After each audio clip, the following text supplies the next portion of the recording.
कबीरदास जी कहते हैं, मरते मरते जग मरा, मरना ना जाना कोई, ऐसा मरना कोई ना मरा, जो फिर ना मरना होए। मरना है दुई भांति का, जो मरना जाना कोई, राम दुआरे जो मरे, फिर ना मरना होए। लाहिड़ी महाशय कबीर के इस उद्धरण की व्याख्या इस प्रकार करते हैं। मृत्यु दो प्रकार की होती है। सबसे पहले जिसे हम कहते हैं सामान्य मृत्यु, यह नियमित प्रकार की मृत्यु है जो हर समय होती रहती है।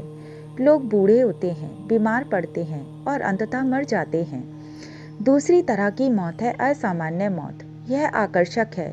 यह किसी दूसरी दुनिया के गुप्त दरवाजे की तरह है। इसे एक मंदिर के छिपे हुए प्रवेश द्वार के रूप में कल्पना करें।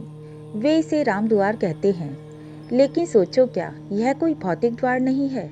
यह हमारे भीतर एक विशेष स्थान है। लाहिड़ी महाशय रहस्यमय राम द्वार की व्याख्या करते हैं। वह कहते हैं, यह राम द्वार कहाँ है? यह किसी मानचित्र या इमारत में नहीं है।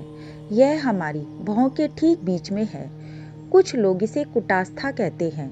लाहिड़ी महाशय का मानना था कि अगर हम मृत्यु के समय अपनी सांस और मन को इस स्थान पर केंद्रित कर सके तो कुछ जादुई घटित होता है। जब हम अपना पार्थिव शरीर छोड़ेंगे तो हमारा दोबारा जन्म नहीं होगा। यह परलोक के लिए एक तरफा टिकट की तरह है। लाहिड़ी महाशय ने यह सब अपनी आंखों से देखा। यहाँ तक कि उनके पिता ने भी ऐसा किया था।